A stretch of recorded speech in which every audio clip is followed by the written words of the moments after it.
안녕하세요, Limpeh 씨. 동남아시아 남자들입니다. Yeah, welcome to another episode of Ask Limpeh. Only him. Not yeah, you are Limpeh already. You are No, Limpeh. I don't want to be that. Certified I don't want to be that. I don't want to be Limpeh. And we are once again here in our favorite Singaporean restaurant in Hongdae, Malayan Cafe, enjoying coffee, enjoying Kaya toast. Kaya toast. And let's take a look at Hongdae. Oh, it's a beautiful winter. It's a beautiful winter afternoon. But today it's actually quite warm. Yes, yes. Today is actually 11 degrees. No lah. When I came out, it was 5 only. But I look at the weather forecast. Today's highest is 11. Seriously, 11? Is that winter or what? You see, lately Singapore also getting like 20 degrees. Because I think the wind has blown all the way to Singapore. That's why we are getting warmer weather up north and Singapore is getting colder weather I can't really down say south. to you because I don't look younger than you. Which I actually am. Let me look at. He's actually 2 years my junior, by the way. Too bad. You know why? Because I use all my products, guys. Look out! Check out! Do watch my product reviews. Social media influencer. I mean, I only tell the truth. Look at that. I don't apply anything. No BB, no nothing, no cosmetic. And I get this result. And look at the skin tone and everything. I almost overexposed this, man. If this is a film. Okay, but anyway. Okay, today we have a very highly requested question. Okay, and a topic that a lot of foreigners are very concerned about. And that's why I have again Allan as our special guest to answer this question because he's in the best position to do so. And what is that question? The question is, what is it like for a foreigner to work in Korea? How hard or easy it is for a foreigner to get a job here? And what's working in Korea like? I've never worked one day in my life. I don't even work here in Korea. That's why I can't answer this question. But can you give us an introduction what you do, please? I'm actually in an advertising firm. It's a marketing agency. I have to say that it's a very tough journey working in South Korea, especially in the capital city, Seoul. And it's not easy for a foreigner to get a job, but it would be easier if your country's official language is English and you can teach English, you can get a certificate to come and be a teacher here, it will be easier. Okay, what's your position in your company right I now? am actually a global business development manager. Okay, so you're actually doing okay, basically your position is related to reaching out to clients overseas, like And even when sometimes when overseas customer approach my company, like my bosses, right, when they send email, when they call in, they usually pass the information to me. So I will be the one to follow up with all that because I speak English and Mandarin and other languages. Yeah. So would you say it's easier for foreigners to get a job in Korea that is related to dealing with foreigners of other countries? Yeah, definitely. But the thing is, you have to know Korean. If you don't know Korean, actually, it's basically end of the story, end of the game. You need to learn Korean. You learn Korean. So and, many. You can't just say 안녕하세요, 감사합니다. All that is not considered like Korean. That's not Korean. You need to be able to sit in a meeting to understand every single thing. 어느 정도? Even myself, because I'm not a native speaker, so I don't express myself very, very well sometimes. Me too. But that is fine because even if I spoke, like for example, broken English people will be able to understand me. Same thing here. But at least I was able to actually understand everything mentioned in the meeting. I will be able to, take notes, follow up on issues and tasks. So you need to be able to do that. Otherwise, basically you don't have to think about coming to work in Korea. So yes, a lot of our viewers, right, when they ask me this question and then when I ask them if they speak Korean, I would say more than 60% don't speak and have never learned Korean language before. Yeah. So for those of you who have never learned Korean language and you really want to experience working in Korea, so tip number 1 from Allan is learn the language first. Learn the language first. Invest in learning the language. But don't expect to learn from soap operas or dramas, because those are daily conversation with, ordinary people. When you are sitting in a meeting room, the terms that they use, the thing about the industry that you have to know in a different language is completely different idea, very different concept. And really, nobody can learn a language just by watching drama. No. So I made a video about how I learned my Korean language. I'll link the video here. I went through a lot to get to this level, and I'm saying my level is still very low. 그치? 한국어 못하지. 너무 못 잘하지. 좀 잘하잖아요. 아니야, 못 잘하니까. So a foreigner who invests in learning about Korean language, let me drink some coffee first. Yeah, me too. Yeah. It's a long topic. Okay, a foreigner who first invests in learning the language, right? Now, how long did you learn the language before you come to Korea? Well, I started when I was very, very young, when there was no K-pop, there was no Hallyu, there was nothing. I started in 1988 because I got so caught up at the Seoul Olympics 1988. Okay. So I fell in love with the country, but there was no Korean around me. There was no kimchi, no Korean restaurant back then in Penang. So I actually started word by word, and I really, really put in effort to learn the language since 1999. Actually. Wow. Yeah. I only learned my Korean language when I came to Korea, so I spent 2 years in Hanyang University learning the language, okay? And it was not easy. I wouldn't go into too much of that. But if you can invest your time to pick up the language in this country, it's actually much faster, because spending 2 years here and spending 10 years in a foreign country is completely different. So because you get more exposure, because 24/7, Korean is the only language that you need to know in this country. Oh, yeah. So yeah, You'll be forced to know. You'll be forced to know. There's nothing to back. You can't fall back on English. Yeah. Even the young people don't These understand. 2 years could actually be equivalent to my 10 years in Penang. It's very, very different. Yeah. Okay, so let's move on. Yep. So a fellow who actually invests 10 years, invest 10 years to learn Korean language. Okay, so they learn Korean language. How do you land your job? How do you then seek a job? Mine is a very different case, because every corporate, I wouldn't say corporate, like every enterprise, every small company, as long as you have 5 local employees, yes. The 6th, if you have global business exposure, if your business is actually involved in the industry where foreigners are concerned, like if you're dealing with a multinational corporate, then your company, the 6th employee can be a foreigner. I see. So you have to make sure that you have 5 local employees first, then the 6th can be an employee. Then in order to find another foreign employee, you need another 5 local employees. Which so means that's a quota, yeah. Which means the Korean company needs to be of a certain scale before they can even employ a foreigner. Correct. So portfolio. Like you mentioned that you didn't go through a very traditional route to land your job, right? Like you did it through a lot of personal connections, right? Not a lot of personal connections, but actually only one personal connection. Okay, I see. Yeah, so happened that it happened to me. But before that, I was actually trying to look up in the internet and to realize that a lot of people got turned down, because even if the company wants to hire you, the government may not think that you are a good fit for the country. Oh, yeah.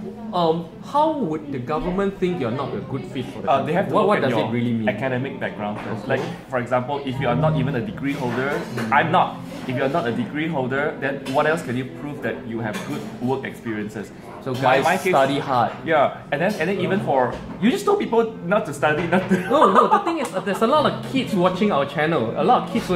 We need to tell them, see, if you want to come to Korea and live and work like you want to come live, you want to come and work, okay? Not like uncle don't work, you know. Uncle is very... I know. If you want to come here to work, you need at least a degree, like Uncle Allan Uncle has said, very okay? different capability. Uncle make videos. Okay, so so if you're not even a degree holder, you'll be finding it hard to actually apply for the working visa, even though you have a job here. Correct. Even if the company says that, okay, I want to hire you, so I will go through all the visa application for you, but that doesn't actually mean that 100% you're definitely going to get a visa, because the government may even turn down. The government will ask for, where is the certificate, where is this guy's degree, and so on. Whoa. Then I have to prove. And then that's why when I was going through the process, the CEO actually contacted me and said, you don't have a degree, right? Yeah, I don't. So, well, let me see what we can do. And then I had to find a way to prove that I am able to fulfill the job, because I do have work experiences in other countries. Especially if you have working experience in another country, international exposure, it will add more marks to the application process. I was in China for 8 years, and I immediately called China. I called my previous company to ask for a letter to prove that I worked there. And human resources was very helpful. And my ex-manager back in China was very, very supportive. He wrote into human resources and demand that a letter is written about me. I see. Yeah. So you're saying I that submitted everything with the letterhead and everything, proper document sent directly through DHL from China. Okay, so you're saying that even though they're hard requirements, but if you can prove your capability and there's documentation about references, then it can still be done. It can still be done. Okay, so that's an important tip. So guys, if you're not from Harvard, you're not a kick-ass academic, but you have a shitload. you have a lot watching a video. You have a lot of experience. Okay, do make sure you can find some kind of referendum and stuff like that. Okay, that's why I think networking is actually very important. You need to make sure that you always build a good relationship with everyone in your life. Because what if I left my previous company in a very bad term? I don't talk to my ex-manager anymore. I will never get that support. Because I left with on a very, very good term. Okay. Yeah. But then guys, that's what happens when you can't live life on your term. You are not living life on your term, you're living life on someone else's term. Yeah, so it means you can't really throw the letters out. I quit. Yeah. Don't ever do that. You have to play by their rules. Yeah. And especially in Korea, there's a lot of rules you have to play by. Right? In a way we have to bow down to their rules. Okay, if you don't like that kind of feeling, don't come. Yeah. Okay. Yep. And then now which part? So which part do you want to know? So after you land a job, how does it feel like to actually be working in Korea? How different is working in Korea from working in other countries? Okay. I have to say that they are not what's the word to say?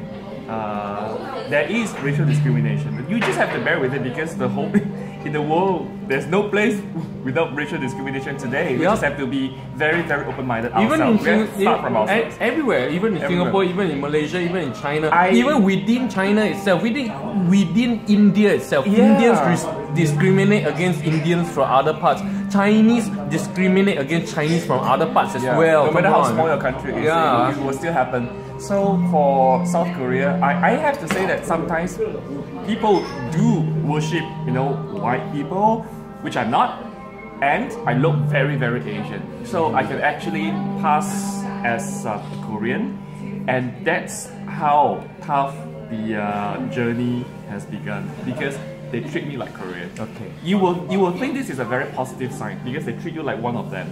But second of all, that means they also expect you to know every single thing about the country, the culture, the language, and behave according to their. So if I say talk on the phone, and then I don't mean that, but the thing is there is a certain kind of phrases that you have to say when you end the call.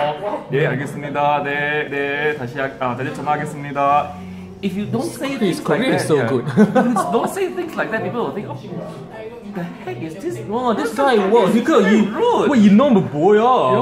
Very rude. Sometimes, if I'm not very confident, I will have to make sure they know first that I'm actually a 외국인. I'm actually a foreigner. I have to tell them first. So if I sound a little bit non-so-Korean, please bear with me. I see. So you're a foreigner. Then they will feel different, and that's very important. And I'm very lucky because I like to experience being a Korean myself. So I don't mind if people torture me like a Korean. The reason why I say the word torture is because working as a white collar in South Korea in a corporate, right, is actually really, really, really, really tough. Yeah. Tell us what is the toughest thing about working in Korea? Working OT is common. How's your OT like? Go home. What's your working hours like? I'm very. Some people think, you're very lucky because you start work at 9:30. But the thing is, I leave work at 11 p.m.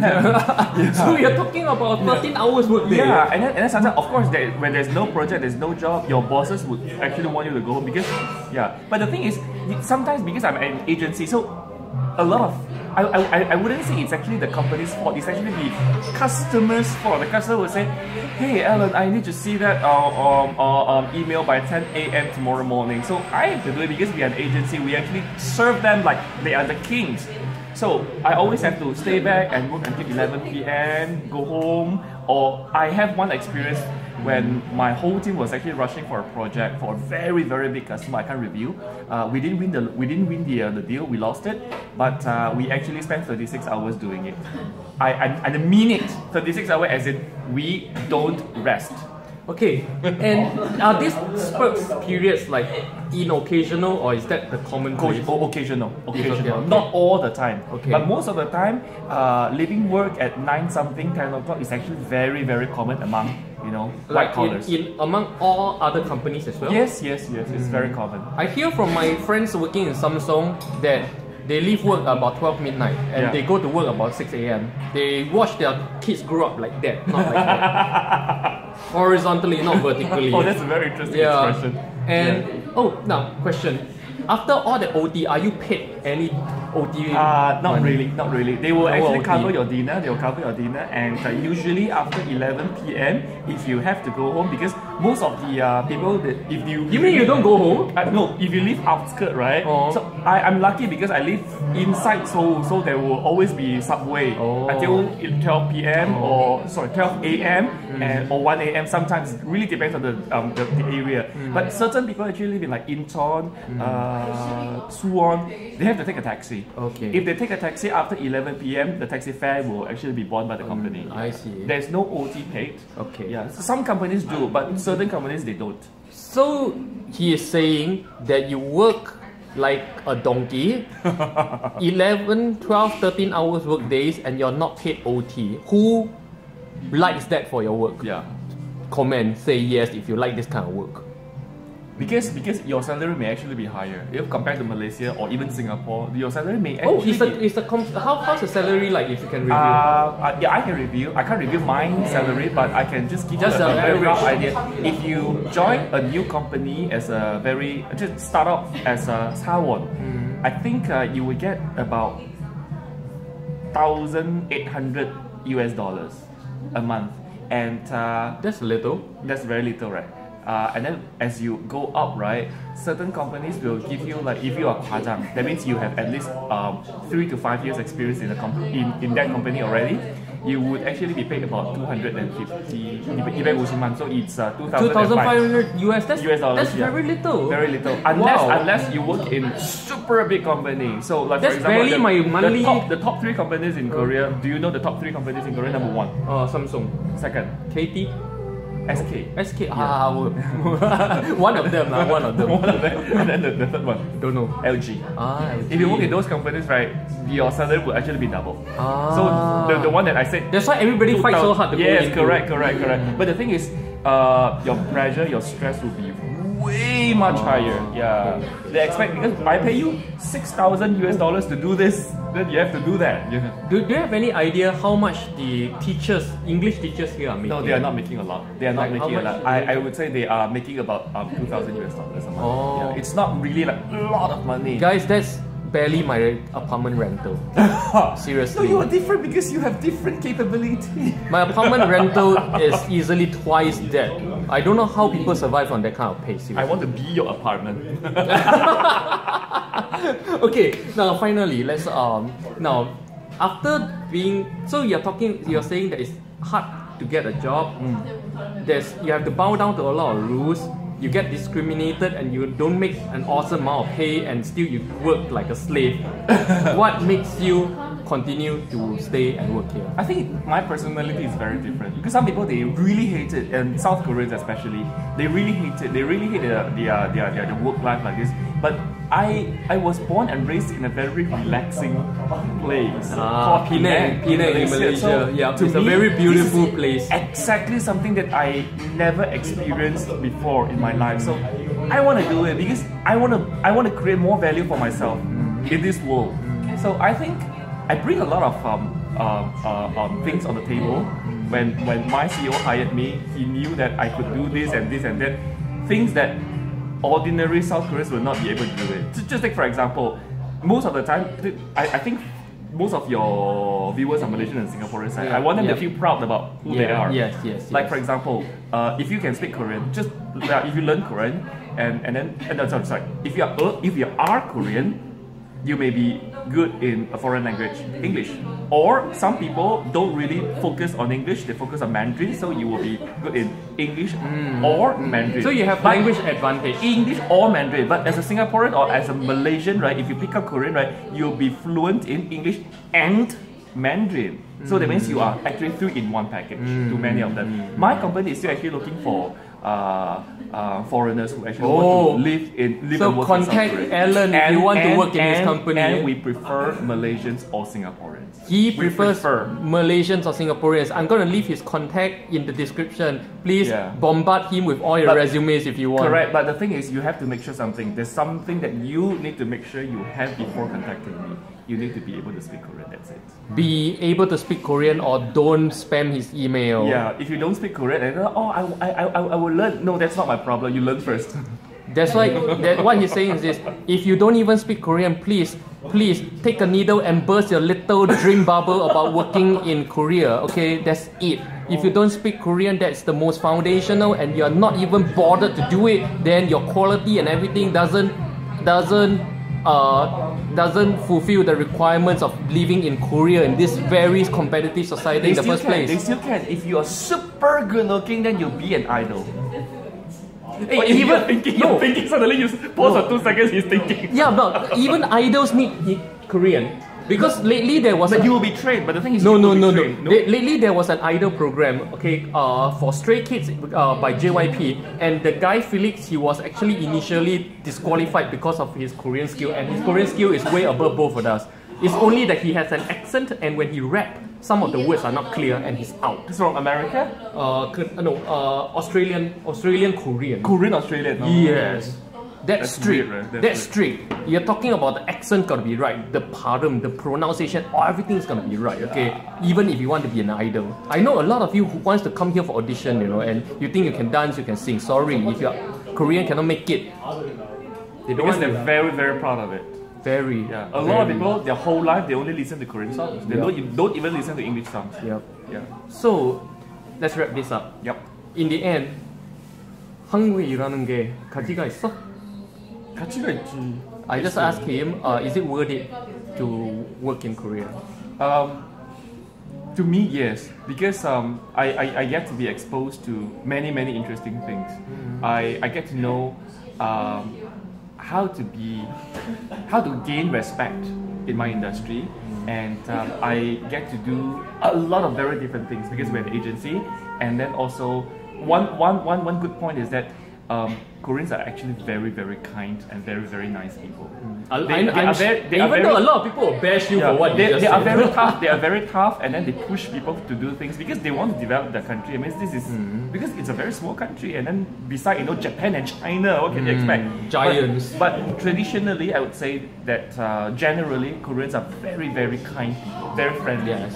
I love living here. A lot of. Another thing is it's very safe. Yeah. Very safe. Yes, you can walk in the middle of the night and then leave your handphone by the roadside. Nobody's gonna pick you up. Pick it up, and you come back. You can leave your handphone in a public space and then go to the toilet and come back. Your phone is still there. It's still there. Try it in Singapore. I dare you try it in Singapore. Maybe you try it in Malaysia.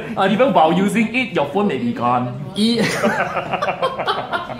It's Limpeh in Seoul. They're going to bash me for that, because saying that, but you cannot say things like that about Malaysia. Well, yeah. Hana tul set 대한민국 만세! Good one.